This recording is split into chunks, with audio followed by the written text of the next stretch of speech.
Meus queridos irmãos, graça, misericórdia e paz do Senhor Jesus. Esta é a terceira palestra sobre o tema depressão, principais causas e possíveis soluções. Lembrando aos irmãos que esta abordagem teológica tem base na teologia reformada. E nós já vimos aqui, nas duas palestras anteriores, algumas das causas da depressão.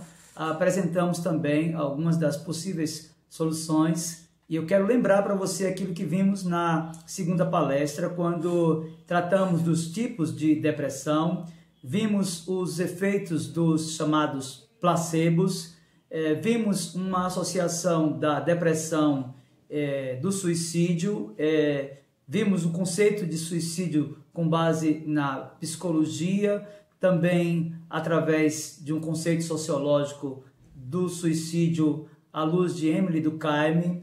Vimos os 4 grupos de suicidas e, por fim, avaliamos o suicídio e o 6º mandamento. Fizemos uma exposição também da nossa confessionalidade à luz do breve catecismo e do catecismo maior acerca do 6º mandamento. E o nosso objetivo hoje é continuar tratando acerca desse tema, e nós veremos aqui se é possível, por exemplo, um crente verdadeiro desejar a morte.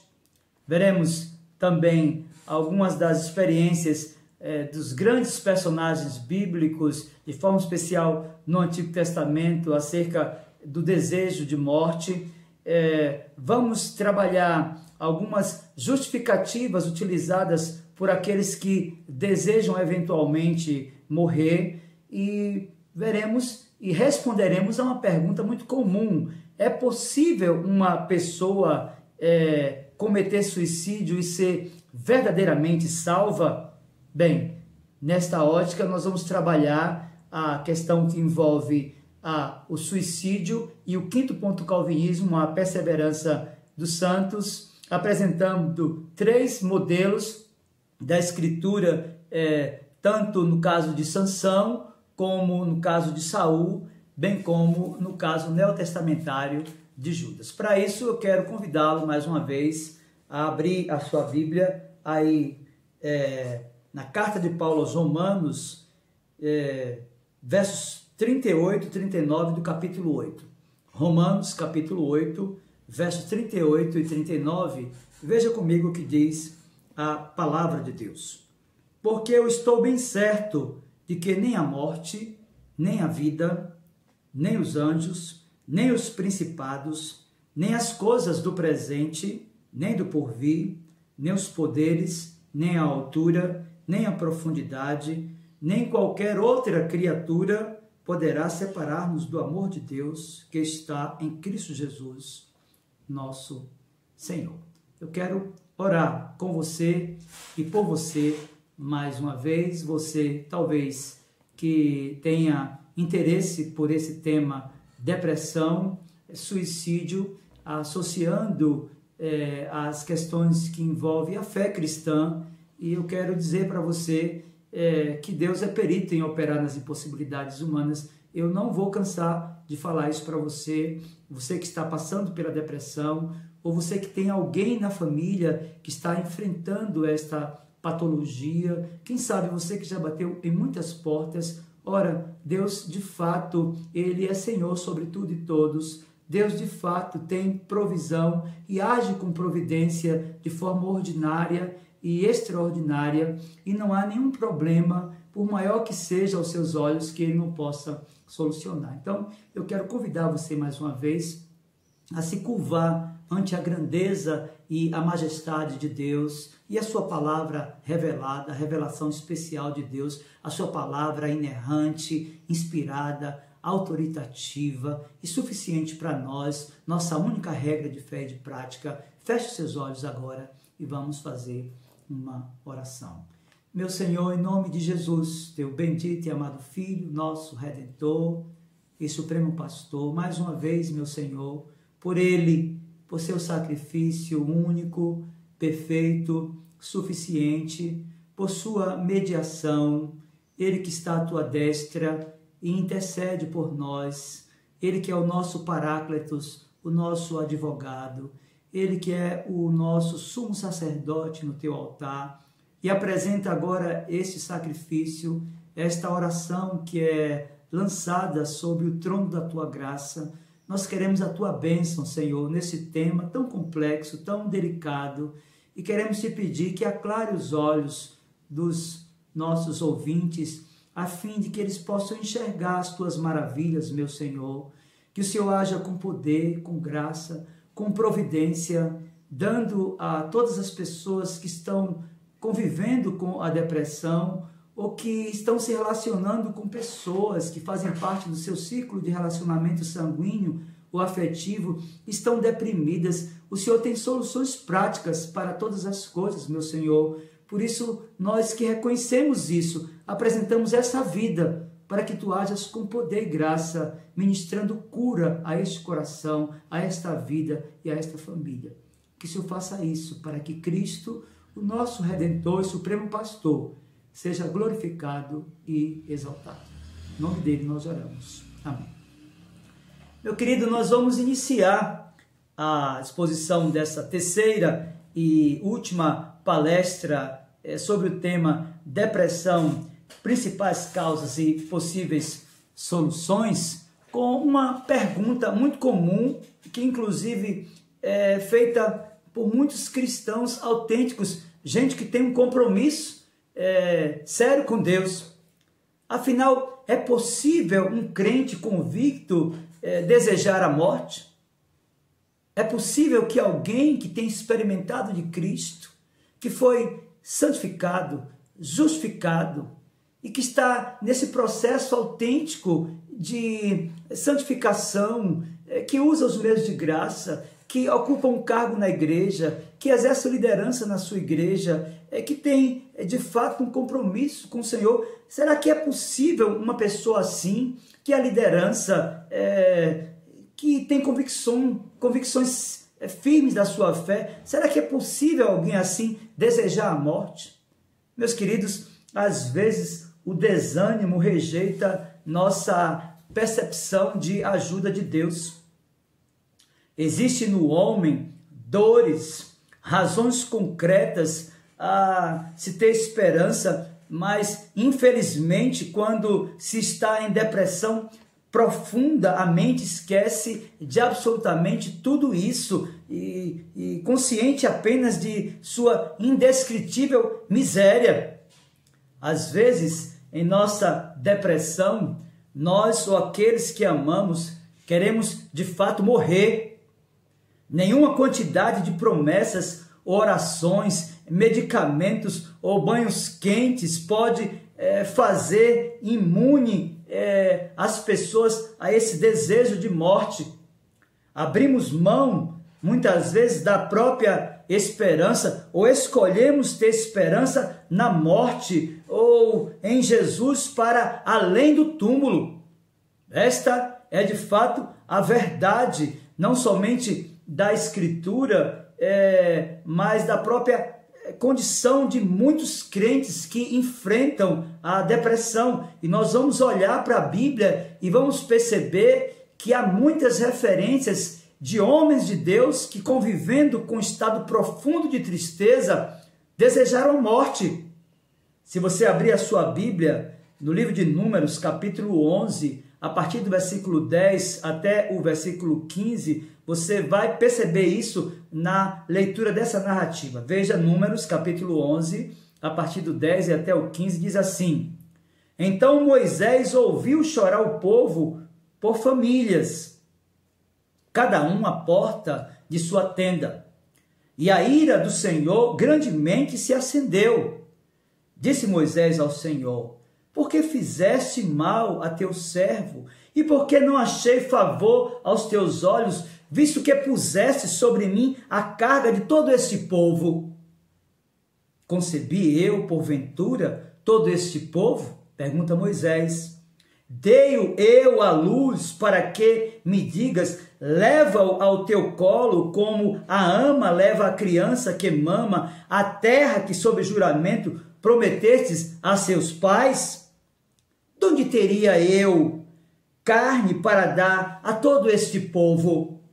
Pois chora diante de mim, dizendo: dá-nos carne que possamos comer. Eu sozinho, disse Moisés, não posso levar todo este povo, pois me é pesado demais. Se assim me tratas, mata-me em uma vez. Eu te peço, se tenho achado favor aos teus olhos, e não me deixes ver a minha miséria. Então você olha para essa experiência de Moisés e percebe que de fato ele sentiu esse desejo. Mas se você for ler a Escritura também no Antigo Testamento, você vai perceber esta mesma relação de afeto, de desejo com a morte na experiência de Jó. Abra sua Bíblia aí em Jó, capítulo 7, versos do 1 até o 4 e depois versos do 11 até o 16. Veja o que diz o livro de Jó, capítulo 7, versos do 1 ao 4 e do 11 ao 16. Não é penosa a vida do homem sobre a terra? Pergunta Jó. Não são seus dias como os de um jornaleiro? Como o escravo que suspira pela sombra e como o jornaleiro que espera pela sua paga? Assim me deram por herança meses de desengano e noites de aflição me proporcionaram. Ao deitar-me digo, quando me levantarei? Mas cumprida é a noite e farto-me de me revolver na cama até a alva. Por isso não reprimirei a boca, falarei na angústia do meu espírito, queixar-me-ei na amargura da minha alma. Acaso sou eu o mar ou algum monstro marinho para que me ponhas guarda? Dizendo eu, consolar-me-á o meu leito, a minha cama aliviará a minha queixa. Então me espantas com sonhos, com visões, me assombras. Pelo que a minha alma escolheria antes ser estrangulada, antes a morte do que esta tortura, disse Jó. Estou farto da minha vida, não quero viver para sempre. Deixa-me, pois, porque os meus dias são um sopro. Meus queridos, então nós já temos duas experiências no Antigo Testamento de crente que desejou morrer. A primeira, e o primeiro relato, aquela narrativa lá, da experiência de Moisés. Agora o texto fala na poesia dos Hebreus sobre a experiência de Jó, mas eu quero falar com você ainda acerca da experiência de Elias, registrado no primeiro livro dos Reis, capítulo 19, verso do 1 ao 4. Veja aí, primeiro livro dos Reis, capítulo 19, verso do 1 ao 4. Diz assim: Acabe fez saber a Jezabel tudo quanto Elias havia feito e como matara todos os profetas à espada. Então Jezabel mandou um mensageiro a Elias a dizer-lhe: faça-me os deuses como lhes aprouver, se amanhã a estas horas não fizer eu a tua vida como fizesse a cada um deles. Temendo, pois, Elias, levantou-se e, para salvar sua vida, se foi e chegou a Berseba, que pertencia a Judá, e ali deixou o seu moço. Ele mesmo, porém, se foi ao deserto, caminho de um dia, e veio e se assentou debaixo de um zimbro, e pediu para si a morte, e disse: basta, toma agora, ó Senhor, a minha alma, pois não sou melhor do que os meus pais. Meus queridos, se nós continuarmos folheando as Escrituras, nós vamos perceber agora também no relato da poesia, no livro do Eclesiastes, capítulo 2, verso do 15 ao 17, que esta foi a experiência do sábio que registrou esta passagem tão rica em informações. Veja, Eclesiastes, capítulo 2, a partir do 15 até o 17, a Escritura diz assim: pelo que disse eu comigo, como acontece ao estulto, assim me sucede a mim. Porque, pois, busquei eu mais a sabedoria. Então disse a mim mesmo que também isso era vaidade. Pois, tanto do sábio como do estulto, a memória não durará para sempre. Pois, passados alguns dias, tudo cai no esquecimento. Então ele diz: morre o sábio, e da mesma sorte o astuto, pelo que aborreci, ou seja, odiei a vida, pois me foi penosa a obra que se faz debaixo do sol. Sim, tudo é vaidade e correr atrás do vento. Meus queridos, as escrituras estão cheias de relatos de pessoas que, muito embora crentes e convictas da sua fé e da sua relação com Deus, desejaram a morte. Se você abrir a Bíblia agora, no livro do profeta Jeremias, no capítulo 20, a partir do versículo 14 e até o versículo de número 18, você vai perceber isso também na experiência do profeta. Veja: maldito o dia em que nasci, não seja bendito o dia em que me deu à luz minha mãe. Maldito o homem que deu as novas a meu pai, dizendo: nasceu-te um filho, alegrando com isso grandemente. Seja esse homem como as cidades que o Senhor, sem ter compaixão, destruiu. Ouça ele, clamou pela manhã e ao meio-dia alarido. Por que não me matou Deus no ventre materno? Perguntou o profeta. Por que minha mãe não foi minha sepultura? Perguntou o profeta Jeremias. Ou não permaneceu grávida perpetuamente? Porque saí do ventre materno tão somente para ver trabalho e tristeza e para que se consumam de vergonha os meus dias. Meus queridos, de fato, há relatos na Escritura de pessoas que, muito embora crentes e de uma relação tão estreita com Deus, de uma vida de santidade e de serviço ao Senhor, em dado momento das suas vidas, desejaram a morte. E é importante que se diga que aqueles acometidos de doenças, aferroados pelo remorso e afligidos com dores agudas e angústias, podem compreensivelmente sentir que, se sua aflição continuasse por muito mais tempo, seria melhor para eles morrer do que viver. Meus queridos, ainda que os textos demonstrem o desejo verbalizado pela morte, o que nós percebemos na leitura de cada narrativa é que não há nas passagens nenhuma atitude que revele o atentado contra a própria vida, e isso faz muita diferença.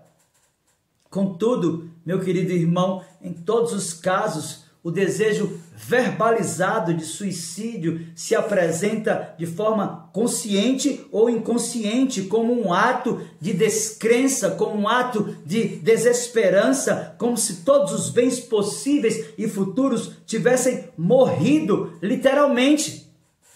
Geralmente há algumas justificativas para isso e eu quero lhes apresentar algumas. A primeira delas é que muitas vezes as circunstâncias são sempre difíceis, a vida e que é apresentada como só se será má. É essa experiência, por exemplo, de Jeremias.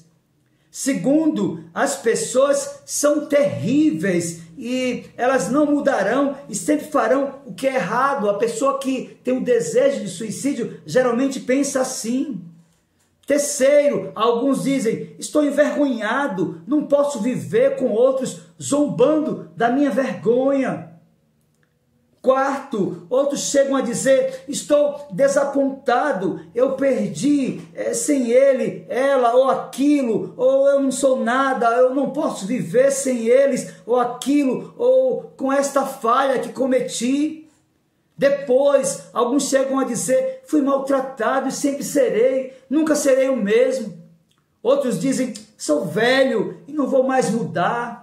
Não há nada de novo que poderia me acontecer para que haja uma mudança. Outros dizem: não consegui o que eu queria. E se não posso tê-lo do meu jeito, não há razões para nada, eu vou fazer do meu jeito ou de jeito nenhum. Se não há como fazer do meu jeito, eu também, de outra forma, eu não faço. Outros chegam a dizer: eu sou culpado, eu fiz coisas terríveis e eu não conseguirei me recuperar do erro que cometi. Meus queridos irmãos, são muitas as razões para aqueles que querem dar cabo da vida. E antes de imergir nas questões que envolvem a condição eterna de quem retira a própria vida, e isso é muito comum nos nossos dias. Inclusive há um crescimento vertiginoso de pessoas que têm dado cabo da própria vida dentro das igrejas evangélicas. Inclusive o índice de pastores que têm cometido suicídio tem aumentado muito. Eu quero, antes de imergir nestas questões que envolvem a condição eterna de quem retira a própria vida, compreender algumas posições acerca da eternidade daqueles que partem após terem cometido suicídio. E a primeira questão que nós precisamos de pensar é de que há um pensamento muito comum no âmbito da cristandade de que todo aquele que comete suicídio, sob qualquer circunstância, vai para o inferno, e esta é a posição católica tradicional. Segundo, há um pensamento de que um cristão nunca chega a cometer suicídio porque Deus o impediria. Terceiro, alguns chegam a dizer que um cristão pode até cometer suicídio, mas se fizer isso, vai perder a sua salvação. E por fim, um cristão pode cometer suicídio sem que necessariamente perca a sua salvação. Esta é uma outra posição acerca dessa posição que envolve o estado final da alma e aqueles que eventualmente dão cabo da própria vida. Então, a depressão suicida parece ter algumas características neurobiológicas distintas que podem causar um comportamento suicida ou simplesmente refletir tendências suicidas.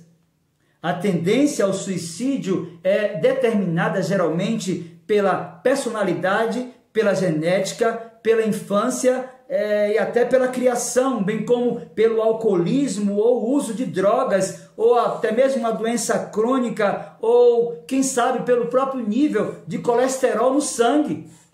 Meus queridos, é importante que se diga e que se volte a fazer aquela pergunta tão comum no seio da cristandade.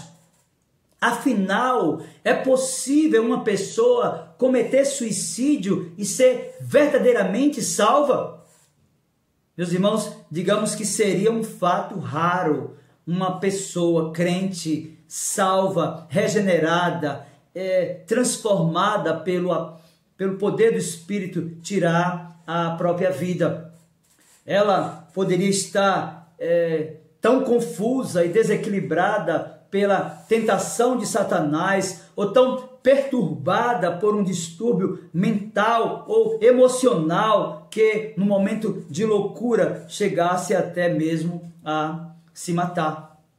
É concebível que pessoas que não creem em Deus ou em um estado futuro da existência da alma pensem que é permissível que se busque na aniquilação o refúgio contra as misérias desta vida. Isso é uma coisa muito comum. Que um materialista, por exemplo, que não crê na imortalidade da alma, que não crê na ressurreição do corpo, possa pensar e achar muito natural o aniquilar-se.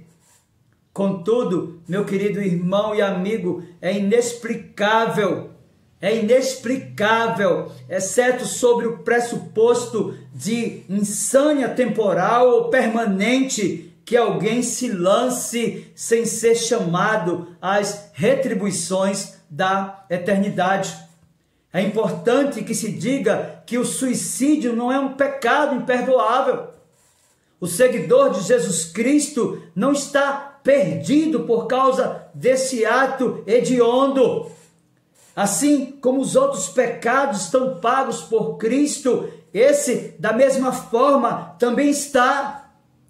Contudo, meu querido irmão, assim como os outros pecados causam danos a nós mesmos e aos outros, esse também não é exceção. Portanto, é importante que se pense acerca do suicídio, relacionando primeiro a eleição incondicional e depois associando a perseverança dos santos. E para isso eu quero iniciar essa associação com a questão do decreto da eleição, citando Edward Spencer no livro Tulip, quando diz: os calvinistas ensinam que os santos, também conhecidos como eleitos, nunca podem perder-se, uma vez que a salvação deles é assegurada pela imutável vontade do Deus onipotente.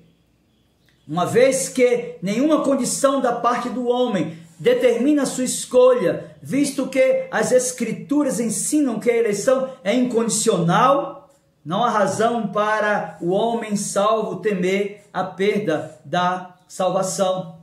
É importante ainda, de posse desta reeleição com a incondicionalidade da eleição para a salvação, pensarmos um pouco naquilo que o reverendo Paulo Anglada registrou no seu livro As Antigas Doutrinas da Graça.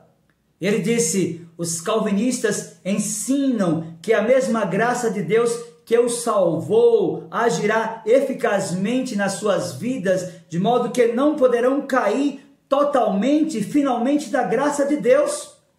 O calvinista professa que a justificação, a regeneração e a adoção são obras irreversíveis, que já não pode mais haver condenação para os que estão em Cristo Jesus. Ele crê, portanto, que havendo Deus começado esta boa obra, ele certamente haverá de completá-la. Meus irmãos, de fato, nós temos na visão reformada a segurança da salvação. R.C. Sproul, no livro Eleitos de Deus, da editora Cultura Cristã, disse: a visão reformada da segurança eterna é chamada de perseverança dos santos. A ideia aqui é, uma vez na graça, sempre na graça. Outra maneira de você colocar isto é, disse R.C. Sproul, se você tem, você não perde. Se você perde, é porque você nunca teve.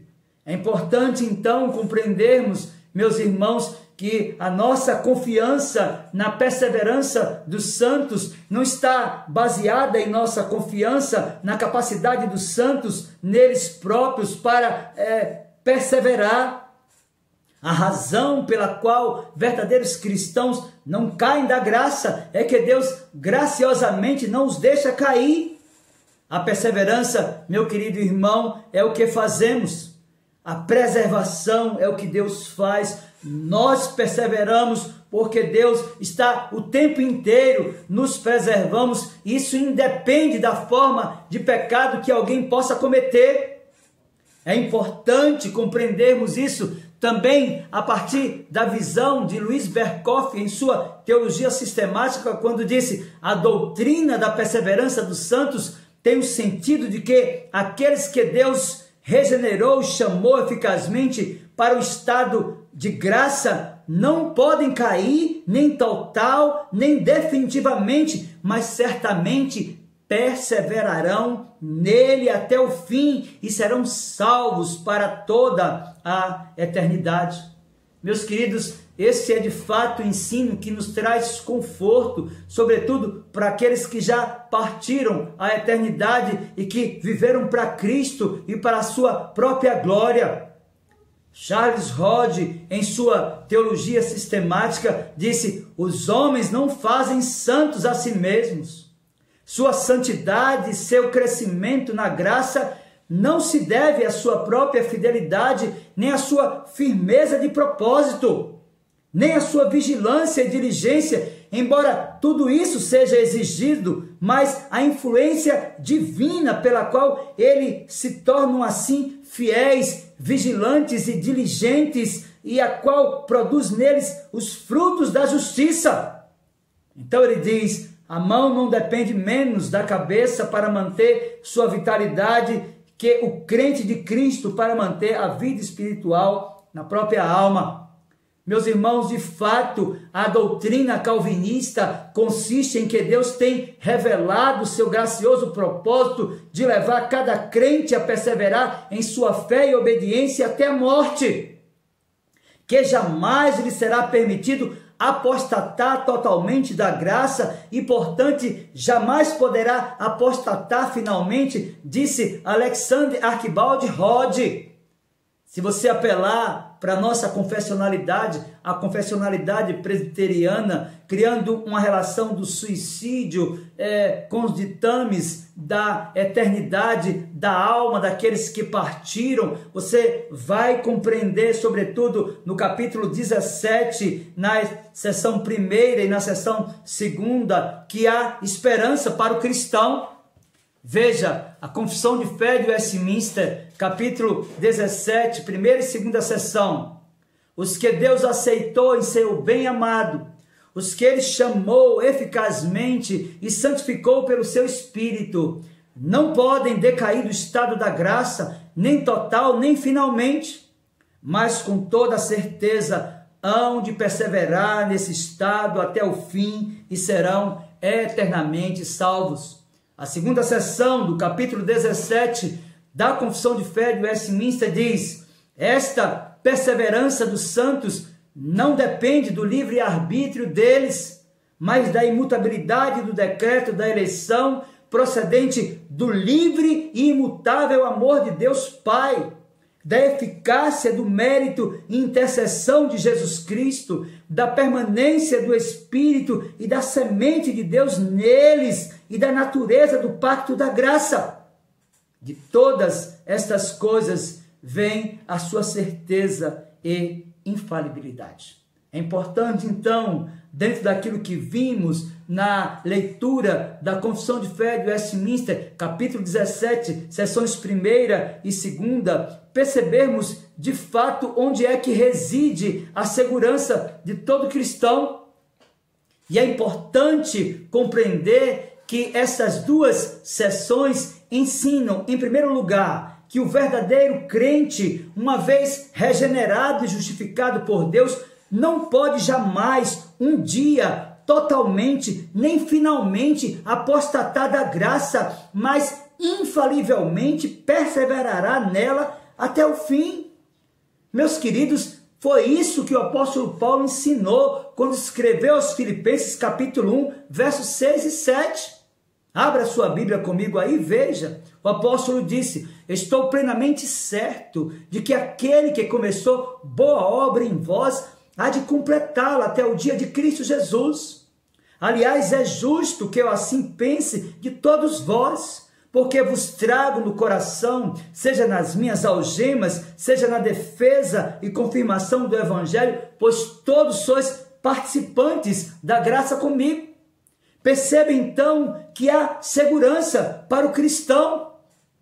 E essa segurança reside de que o verdadeiro crente, uma vez regenerado e justificado por Deus, não pode jamais, um dia, totalmente, nem finalmente, apostatar da graça, mas ele vai perseverar até o fim.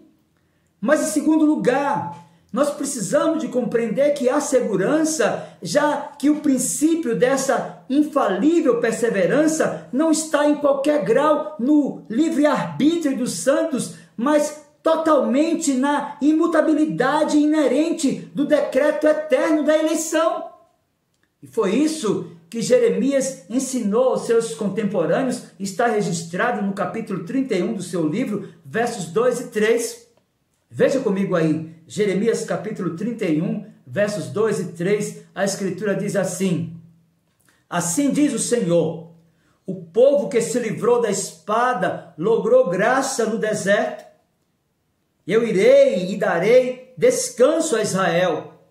De longe se me deixou ver o Senhor, dizendo, com amor eterno eu te amei, por isso com benignidade te atraí. Meus queridos, nós precisamos compreender também que esta segurança da salvação eterna encontra-se nas provisões do pacto eterno da graça de Deus, e o autor da carta aos Hebreus registrou isso como verdade. Veja, Hebreus capítulo 9, versículo 15. Por isso mesmo, ele é o mediador da nova aliança, a fim de que, intervindo a morte para a remissão das transgressões que havia sobre a primeira aliança, recebam a promessa da eterna herança aqueles que têm sido chamados. Mas é importante compreender também que esta segurança de uma eternidade feliz reside nos méritos e intercessão de Cristo. Isso é verdade também à luz daquilo que o autor da carta aos Hebreus registrou agora no capítulo 10, a partir do versículo 10 e também no versículo 14. Veja comigo o que diz a Escritura. Hebreus 10, verso 10 e 14. Nesta vontade é que temos sido santificados mediante a oferta do corpo de Jesus Cristo, uma vez por todas, porque com uma única oferta aperfeiçoou para sempre quantos estão sendo santificados. Meus queridos, de fato, há segurança para aqueles que estão vinculados em uma aliança eterna e de amor com o Senhor Deus por meio de Jesus Cristo, o seu Filho. É importante confiarmos não nos nossos méritos, na vulnerabilidade da nossa fé, nesse gráfico de uma condição que muitas vezes estamos no monte e às vezes estamos como em um vale ou em um deserto, muitas vezes neutralizados, desanimados, sem fé. A nossa segurança reside também no poder constante e preservador do Espírito Santo. Isso é verdade nas palavras do nosso Senhor Jesus Cristo, o mediador da nova aliança. Isso está registrado no Evangelho de João, capítulo 14, versos 16 e 17. A Escritura nos diz assim: e eu rogarei ao Pai, e ele vos dará outro Consolador, a fim de que esteja para sempre convosco, o Espírito da verdade, que o mundo não pode receber, porque não vê nem o conhece. Vós o conheceis, porque ele habita convosco e estará em vós. Meus irmãos, de fato, há muitos fundamentos teológicos e também históricos que revelam, que descrevem, que ratificam a segurança de todo cristão que está vinculado a Deus por meio da obra perfeita, suficiente e única do nosso Senhor Jesus Cristo. A Confissão de Fé Batista, no capítulo de número 17, na primeira sessão, vai ratificar essas informações. Veja, a confissão nos diz: os que Deus aceitou no amado, aqueles que foram chamados eficazmente e santificados por seu Espírito e receberam a fé preciosa que é dos seus eleitos. Esses não podem decair totalmente nem definitivamente do estado de graça. Antes, hão de perseverar até o fim e ser eternamente salvos, tendo em vista que os dons e a vocação de Deus são irrevogáveis. E ele continuamente gera e nutre neles a fé, o arrependimento, o amor, a alegria, a esperança e todas as graças que conduzem à imortalidade. E eles dizem ainda que muitas tormentas e dilúvios se levantem e se deem contra eles, jamais poderão desarraigá-los da pedra fundamental em que estão firmados pela fé. É importante, então, meus queridos irmãos e amigos, de posse dessas informações, percebermos que mesmo numa condição vil de partida, há esperança para o cristão. Isso é verdade também naquilo que João Calvino registrou, falando da fragilidade da nossa fé e da fidelidade do Deus da aliança. E ele disse: quando um cristão olha para si mesmo, ele não vê motivo para ansiedade. Na verdade, nenhum desespero. Mas visto que ele foi chamado à comunhão com Cristo, então não pode pensar de si mesmo no tocante à segurança da salvação de nenhuma outra forma, senão como membro de Cristo, fazendo assim suas todas as bênçãos de Cristo. Desta forma, disse João Calvino, ele se assegurará da esperança da perseverança final, como é chamada, como algo garantido, caso ele se considere um membro de Cristo, aquele que jamais pode falhar. Obviamente que ele está se referindo ao Senhor Jesus. O que é interessante é que nós temos vasta literatura na teologia reformada que ratifica a informação de que nós estamos seguros. Charles Hodge, na sua teologia sistemática, disse: quando recordamos, por um lado, o quão grande é a nossa culpabilidade, e por outro lado, quão grande o perigo que nos espreita externamente e dentro de nós, damos-nos conta de que somente a justiça de Cristo e o poder de Deus podem garantir que sejamos preservados sem culpa no dia do Senhor Jesus. Meu querido, você percebe que a doutrina calvinista da perseverança dos santos consiste em que Deus tem revelado seu gracioso propósito de levar cada crente a perseverar em sua fé e obediência até a própria morte. Você percebe que a doutrina da perseverança dos santos nos revela que jamais lhe será permitido apostatar totalmente da graça e, portanto, jamais poderá apostatar finalmente um autêntico cristão?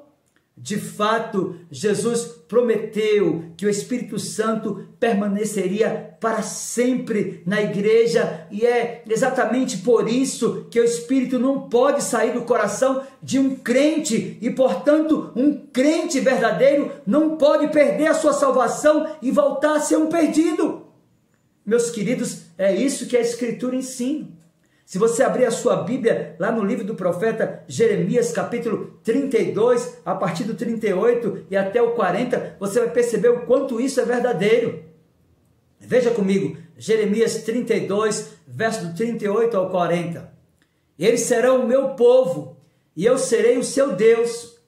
Dar-lhes-ei um só coração e um só caminho, para que me temam todos os dias, para seu bem e bem de seus filhos.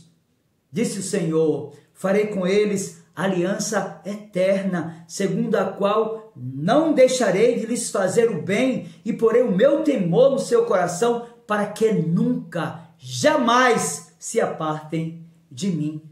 Meus irmãos, de fato, isso é verdade também na pena inspirada de João, o apóstolo, no seu evangelho, no capítulo 6, a partir do versículo 38 até o 40, quando ele registrou as seguintes palavras do nosso Senhor Jesus Cristo: porque eu desci do céu, não para fazer a minha própria vontade, e sim a vontade daquele que me enviou. E a vontade de quem me enviou é esta: que nenhum eu perca de todos os que me deu. Pelo contrário, eu o ressuscitarei no último dia. De fato, a vontade de meu Pai é que todo homem que vir o Filho e nele crê tenha a vida eterna, e eu o ressuscitarei no último dia. Ainda no Evangelho de João, agora no capítulo 10, a partir do versículo 27 e até o versículo 29, onde nós encontramos o Senhor Jesus se declarando ser o pastor por excelência. Ele disse: as minhas ovelhas ouvem a minha voz e eu as conheço, e elas me seguem. Eu lhes dou a vida eterna, jamais perecerão, e ninguém as arrebatará da minha mão. Aquilo que meu Pai me deu é maior do que tudo, e da mão do Pai ninguém pode arrebatar. Você percebe como efetivamente nós estamos seguros? Você consegue compreender que de fato nessa perspectiva entre o estado inicial do chamado eficaz daquele que foi escolhido antes da fundação do mundo e a sua condição última de glorificação, há uma segurança que não está no crente, mas no Deus da aliança que não pode mentir? Foi isso que Paulo registrou escrevendo aos Romanos, no capítulo 8, a partir do versículo 28 até o versículo 30, onde nós temos uma versão reduzida daquilo que a teologia sistemática trata como a chamada Ordo Salutis. Veja comigo, Romanos capítulo 8, a partir do 28 até o 30. Sabemos que todas as coisas cooperam para o bem daqueles que amam a Deus, daqueles que são chamados segundo o seu propósito.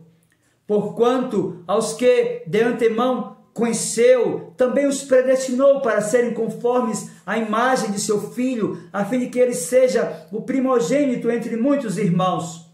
E aos que predestinou, a esses também chamou. E aos que chamou, a esses também justificou. E aos que justificou, a esses também glorificou. Meus queridos irmãos e amigos, de fato, o autêntico cristão, aquele que foi chamado das trevas para a luz, que foi justificado, que foi santificado, que recebeu um coração novo, que foi selado pelo Santo Espírito da promessa, esses estão seguros de que as suas almas serão preservadas até aquele dia que receberão do Senhor a coroa da vida eterna.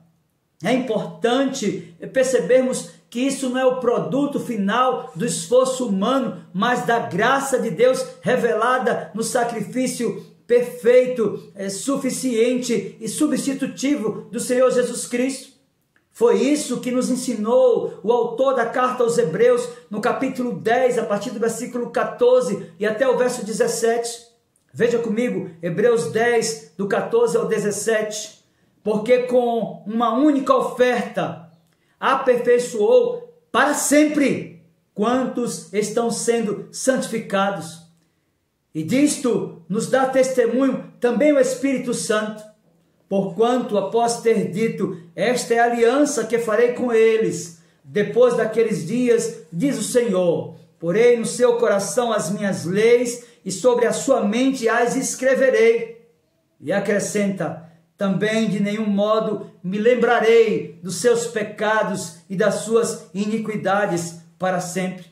Meus queridos, de fato, esta é a verdade da Escritura, por isso nós devemos ter segurança que, não obstante a forma pela qual alguém possa ter partido para a eternidade, isso jamais anulará a graça eficiente e suficiente de Cristo na vida do pecador. E é importante, então, percebermos e respondermos àquela pergunta que fizemos no início. Afinal, alguém que cometeu suicídio pode permanecer salvo? Meus irmãos, nós precisamos de responder. Afinal, Sansão, que cometeu o suicídio, ele foi salvo? Eu quero ler para você o relato do suicídio de Sansão, lá no capítulo 16 do livro de Juízes, a partir do versículo 28 e até o versículo 30. Abra sua Bíblia aí, em Juízes, capítulo 16, a partir do versículo 28 até o 30, a narrativa que registra o suicídio de Sansão. Veja comigo o que diz a palavra de Deus. Então Sansão clamou ao Senhor e disse, ó Senhor Deus, lembra-te de mim e fortalece-me agora, só esta vez, ó Deus, para que de uma só vez me vingue dos filisteus pelos meus 2 olhos. Abraçou-se, pois, Sansão com as 2 colunas do meio, em que se sustinha a casa, arrimando-se numa com a mão direita e na outra com a esquerda. E bradando, Sansão disse, morra eu com os filisteus. Inclinou-se com toda a sua força e a casa caiu sobre os chefes e sobre todo o povo que nele havia. Assim foram mais os que matou ao morrer do que os que matara em vida. Meus queridos irmãos, nós devemos compreender que há motivações distintas nas diversas formas de suicídio. E é importante, do ponto de vista daquilo que lemos nesta passagem, Juízes capítulo 16, verso do 28 ao 30, destacarmos que Saul se suicidou porque não queria ser escarnecido pelos adversários, pois os considerava impuros. Veja comigo o que diz o primeiro livro do profeta Samuel, capítulo 31, versículo 4. O texto vai nos mostrar exatamente que Saul, ele tirou a sua vida porque ele não desejou ser escarnecido pelos adversários, pois ele estava considerando seus adversários como de fato eram pessoas impuras. Então é importante agora trabalharmos as diversas motivações pelas quais alguém pode dar cabo da vida. O exemplo de Saul está registrado no primeiro livro do profeta Samuel, capítulo 31, versículo 4. Veja comigo o que diz a palavra de Deus. Então disse Saul ao seu escudeiro: arranca a tua espada e atravessa-me com ela, para que, porventura, não venham esses incircuncisos e me traspassem e escarneçam de mim. Porém o seu escudeiro não quis, porque temia muito. Então Saul, diz o texto bíblico, tomou da espada e se lançou sobre ela. Então perceba que há aqui uma primeira motivação para um suicídio, é a motivação apresentada pela experiência de Saul. Mas há uma outra motivação, agora neotestamentária, que nós encontramos na experiência de Judas. E a Escritura nos ensina que Judas se suicidou por remorso e jamais conheceu a Cristo, mesmo tendo andado com ele durante 3 anos do ministério público do nosso Senhor. O Evangelho de Mateus, capítulo 27, a partir do versículo 3 e até o versículo 5, assim nos traz a informação na narrativa do suicídio de Saul. Veja comigo. Então Judas, o que o traiu, vendo que Jesus fora condenado, tocado de remorso, devolveu as 30 moedas de prata aos principais sacerdotes e aos anciãos, dizendo: pequei, traindo sangue inocente. Eles, porém, responderam: que nos importa?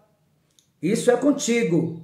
Então Judas, atirando para o santuário as moedas de prata, retirou-se e foi enforcar-se. Então nós já temos aqui o exemplo de Sansão, aquele exemplo lá da narrativa de Juízes. Lemos o exemplo de Saul, agora conhecemos o suicídio de Judas, mas é importante afirmarmos que Sansão tirou a vida e é encontrado na galeria dos heróis da fé.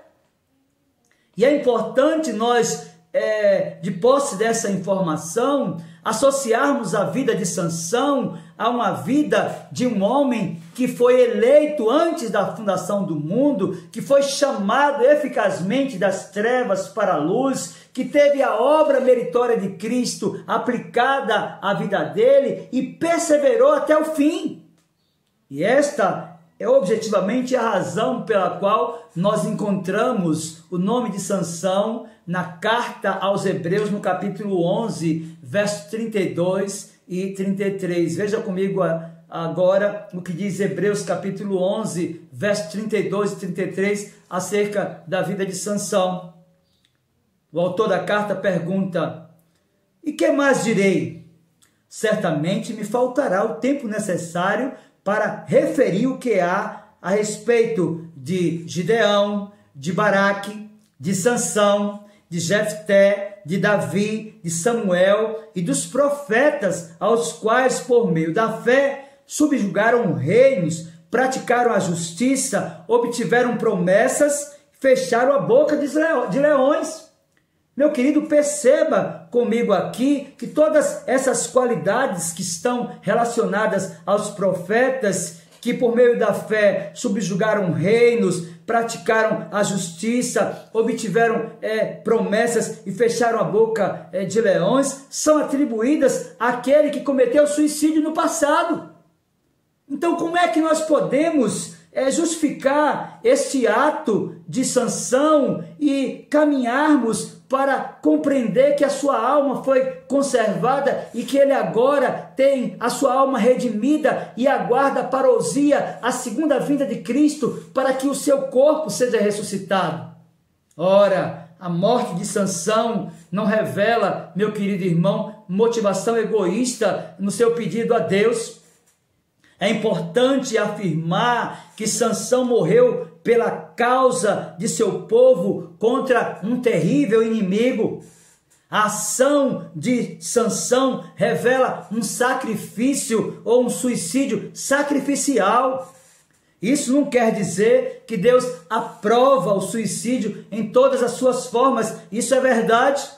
É importante compreendermos que o que preserva a salvação dos eleitos são as provisões do pacto da graça e o sacrifício substitutivo de Cristo. É por isso que nós encontramos o nome de Sansão na galeria dos heróis da fé, como alguém que teve a sua alma conservada, que está salvo e que aguarda a ressurreição do seu corpo. E tudo isso, meu querido irmão, porque a perseverança dos santos depende da graça irresistível que nos é assegurada, porque Cristo morreu por nós, uma vez que a expiação que temos por seu sangue é limitada tão somente aos eleitos, e Sansão teve o seu nome escrito no livro da vida antes mesmo da fundação do mundo. Você percebe como isso gera conforto? Você percebe como isso gera consolo ao nosso coração, como trabalhamos esse tema tão controverso, tão polêmico, tão complicado? É importante afirmar que nem todos que partiram para a eternidade, após terem dado cabo da vida através de um suicídio, perderam a salvação. De fato, se uma vez alguém foi salvo, está salvo eternamente. Meus queridos, a consumação da salvação dos eleitos de Deus é tão segura que está indelevelmente registrada nos céus. Quando os discípulos de Jesus se alegraram porque os demônios se submetiam a eles, Jesus lhes disse: alegrai-vos não porque os espíritos se vos submetem, e sim porque os vossos nomes estão escritos ou arrolados nos céus. Meus queridos, Deus não trabalha com borracha. A Bíblia afirma que Deus não é homem para que minta, nem filho do homem para que se arrependa. Se Deus escreveu o seu nome no livro da vida, se antes da fundação do mundo Ele separou a sua vida e aplicou os méritos de Cristo, aclarando seus olhos, lhe transportando das trevas que você vivia para a sua doce e maravilhosa luz, se de fato você tem uma aliança com Deus, se de fato você foi selado com o Santo Espírito da promessa, que é a garantia, o penhor da sua salvação, você jamais poderá se perder. E é isso que nós aprendemos quando nós lemos, por exemplo, Paulo escrevendo aos Romanos, no capítulo 8, a partir do versículo 33 ao 39, quando ele vai dizer que não existe nada, absolutamente nada, que possa separar os eleitos, aqueles que foram santificados, justificados, que estão no pleno processo de aperfeiçoamento do caráter. Não existe absolutamente nada que possa afastá-los de Deus. Paulo aos Romanos, capítulo 8, a partir do 33 até o 39, diz: quem intentará acusação contra os eleitos de Deus? É Deus quem os justifica. Quem os condenará? É Cristo Jesus que morreu, ou antes, quem ressuscitou, o qual está à direita de Deus e também intercede por nós. Quem nos separará do amor de Cristo? Será tribulação, ou angústia, ou perseguição, ou fome, ou nudez, ou perigo, ou espada? Como está escrito: por amor de ti somos entregues à morte o dia todo. Fomos considerados como ovelhas para o matadouro. Em todas essas coisas, porém, somos mais que vencedores por meio daquele que nos amou. Então disse o apóstolo: porque eu estou bem certo de que nem a morte, nem a vida, nem os anjos, nem os principados, nem as coisas do presente, nem do porvir, nem os poderes, nem a altura, nem a profundidade, nem qualquer outra criatura poderá separar-nos do amor de Deus que está em Cristo Jesus, nosso Senhor. Meus irmãos, nós iniciamos essa terceira palestra sobre o tema depressão, principais causas e possíveis soluções, abordando exatamente aqueles 4 grupos de suicidas. E nós falamos do primeiro grupo, que é composto daqueles que cometem o suicídio sem pensar naquilo que está fazendo. Falamos sobre o segundo grupo, daqueles que fazem por vingança como se o ato não fosse irreversível. Falamos do terceiro grupo, dizendo que são aqueles que tiram a própria vida acreditando que a própria morte vai melhorar a sua condição.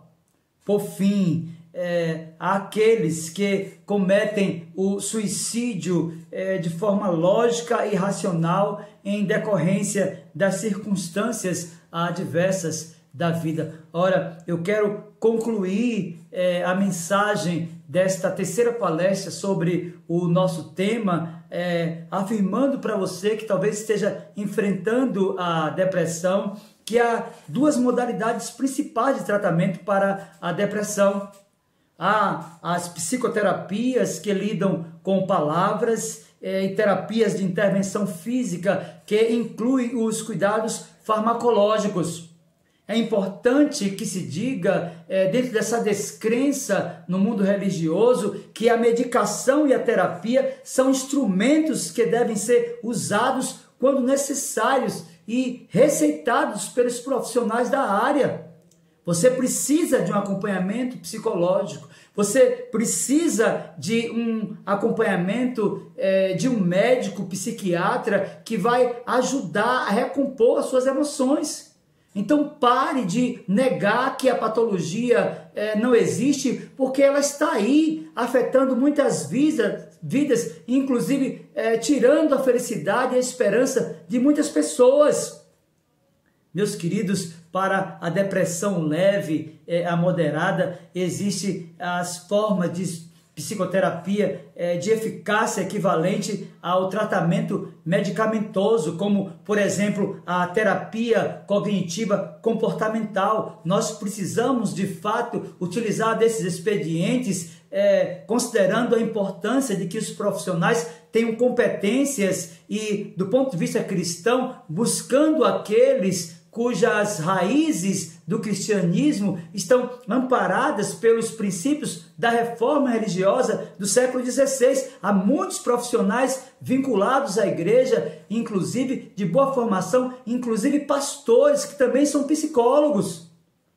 Contudo, para a depressão grave, recomenda-se a associação do tratamento medicamentoso associado com a psicoterapia. Então, é importante que se compreenda, já nas considerações finais desse estudo, que o Senhor, de forma ordinária, também usa os profissionais e a medicação. E não há nenhum problema nisto. É preciso compreender que a depressão é uma doença que afeta a alma, como aquelas patologias físicas que afetam o nosso corpo. Então, qual é o problema de tratar? Nós só precisamos de romper com os preconceitos e com as teologias híbridas que têm, de alguma forma, dificultado o tratamento de muitos cristãos. Mas eu quero concluir essa mensagem, esta última mensagem sobre o nosso tema, falando de alguns remédios para a depressão. E o primeiro remédio, meu querido irmão e amigo, é o chamado remédio do riso. É importante dizer que, embora a depressão possa invadir o quarto de alguém, possa afetar profundamente a alma de alguém, risadas e calor humano não devem nem precisam fugir de você, que é um autêntico cristão. Ao seu tempo, e mesmo após a pior geada e frio, a primavera ainda chegará e voltará à sua vida e à sua família. Lembre-se do que nos ensinou a poesia dos Hebreus em Provérbios, capítulo 17, verso 22, quando disse: o coração alegre é bom remédio, mas o espírito abatido faz secar os ossos. Então, o primeiro remédio é o remédio do riso. Mas eu quero lhe apresentar ainda um segundo remédio. O segundo remédio são as horas de quietude em retiros. O descanso é o melhor, se não o único remédio para aqueles ocupados com atividades mentais e sujeitos à frequente depressão do espírito. Segundo esse critério, meu querido irmão, nós precisamos de sair e nós precisamos um pouco de nos aquietar das distrações habituais para uma temporada e, se pudermos, aproveitando a quietude e o repouso. Às vezes esse frenesi, essa vida corrida termina afetando a nossa condição emocional. Mas há um terceiro remédio, e esse de fato é remédio na essência, que são os medicamentos. Meus queridos, natureza e descanso não são os únicos medicamentos. Ingerir medicamentos é um ato sábio e posso dizer até um hábito sábio de fé. E não é descrença. Medicamento para as nossas enfermidades do corpo e da mente são um auxílio e um dom, mas mesmo os nossos melhores medicamentos permanecem limitados. Remédios nos ajudam, porém raramente isolados de outros auxílios, ou seja, nós precisamos da psicoterapia, nós precisamos, meus queridos irmãos, de horas de quietude, nós precisamos do riso, compreendendo aquilo que nos ensinou o livro de Provérbios, capítulo 17, versículo 22, mas nós precisamos também de dietas e preleções. É importante dizer que os alimentos têm seu próprio impacto sobre nossa mente e mesmo sobre o nosso corpo, e a atenção para o seu papel em nossa ansiedade mental vale a pena. Meus queridos, além do auxílio da natureza, além do auxílio do descanso, das palestras, com ajuda em meio ao nosso sofrimento, nós precisamos de pensar que essa ideia de palestras se refere à instrução e a conversas que estão envolvidas nas terapias, no próprio cuidado pastoral para você que é crente, que está vinculado a uma igreja evangélica, no caso dos sermões, do ensino, da educação e das conversações. Esses auxílios definidos como verbais são de suma importância para que, de fato, tenhamos êxito sobre essa enfermidade que tem afetado a vida de tantas pessoas. Então, eu quero concluir esta terceira e última palestra sobre a depressão, as suas causas e essas possíveis soluções apresentadas aqui, dizendo para você que nós precisamos de paciência, de muita paciência para sustentar a dor e de esperança, de muita esperança para suportar a depressão do espírito, compreendendo que nosso Deus tornará mais leve o fardo ou mais forte as costas. Ele diminuirá a necessidade ou aumentará o suprimento, nos dando a vitória que necessitamos para encarar os desafios que estão postos. Eu quero então orar com você e por você mais uma vez. Você que ficou até o final desta palestra, que viu as 3 palestras, certamente já tem subsídios para compreender que não há absolutamente nada que o Senhor não possa fazer. Ele é perito em operar nas impossibilidades humanas. Portanto, se você está convivendo com a depressão, ou se você está convivendo com alguém deprimido, saiba que Deus tem soluções práticas, não somente para a sua vida, mas para a vida daqueles que você ama. Por isso eu quero mais uma vez, voltando o nosso olhar para o trono da graça de Deus, colocar a sua vida diante do altar do Senhor, na esperança que por sua graça, bondade e por seu poder, Ele possa visitar a sua vida e a sua casa e restaurar a sua alegria, a sua esperança e a sua confiança no Senhor Todo-Poderoso. Feche os seus olhos e ore comigo nesta hora. Meu Senhor, em nome de Jesus, teu bendito e amado Filho, nosso Redentor, nós bendizemos a Ti por tudo quanto aprendemos acerca desse tema. Nós sabemos, Senhor, das dificuldades daqueles que estão com depressão ou que estão cuidando de pessoas deprimidas. Nós queremos te pedir, meu Senhor, que por tua graça, poder e bondade possa conferir resiliência àqueles que estão sofrendo e esperança e perseverança para que jamais percam a visão do trono da graça. Meu Deus, em nome de Jesus, aquelas pessoas que têm pensado em dar cabo da própria vida, que o Senhor possa restaurar a sua condição de esperança, de contentamento e de confiança no Senhor. E através dessas palestras, restaurar essa vida e essa casa, fazendo aquilo que nenhum homem pode fazer. Há pessoas, meu Senhor, que já bateram em muitas portas e que aguardam uma intervenção supranatural, miraculosa e poderosa do Teu Espírito. Portanto, faça isso, meu Senhor, para a Tua glória mesmo, para que Cristo seja glorificado, ó Deus, no processo de santificação, de aperfeiçoamento daqueles que crentes têm convivido com a depressão, mas que o Senhor possa chamar também outros, aqueles que eventualmente ainda não têm uma aliança contigo, a fim de que, arrependidos dos seus pecados, busquem um refúgio na cruz do nosso Senhor Jesus Cristo. No nome dele nós oramos. Amém. Que Deus, pois, abençoe a sua vida, no nome bendito e poderoso do Senhor Jesus. Deus o abençoe.